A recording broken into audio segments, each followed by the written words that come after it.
To start off with, I didn't think this was a global crisis. I thought it was isolated. I think the markets are kind of treating it as such. We saw very volatile markets on Monday, going into it, pricing in nothing from the Fed this week or the Bank of England on the back of what was going on in the banking world.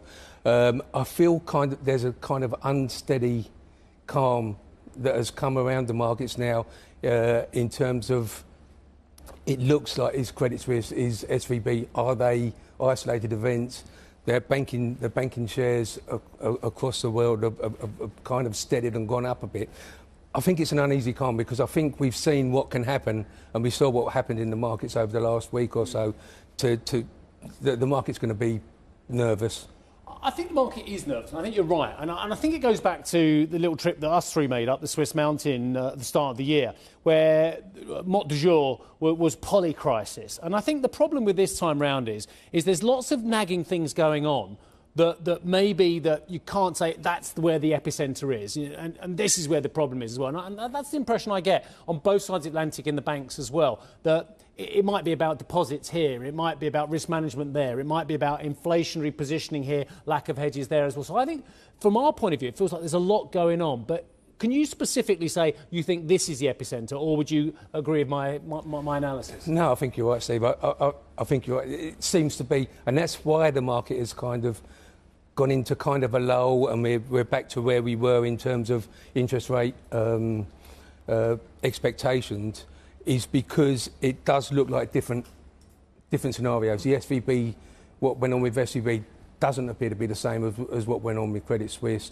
So I think the market is treating those as different pockets of problems, and it's not a global, as we had in 2008, where across the world, all the banks were in trouble. So the Fed has an interesting tightrope walk to do today, where it needs to basically keep lifting interest rates to fight inflation, but give some reassurances that it wants calm and stability to return to the financial system here. Do you think that means that they back off the hawkishness, that we get actually maybe an implied pause in rate hikes even as they hike? I think that's what the market will be looking for today.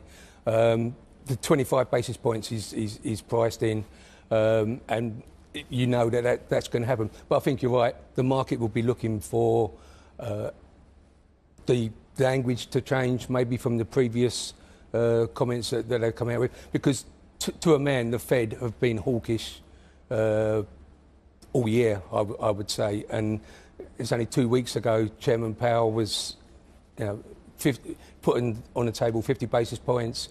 And we're going to go higher and for longer. But I think you're right. I think we're going to need to see some kind of words from them today that would say that we're going to see how we go in terms of the global markets, the banking sector, and whether they can carry on. I mean, the markets are now pricing in cuts this year. And the Fed have been telling us that won't happen, but it's going to be interesting to see what their commentary is today.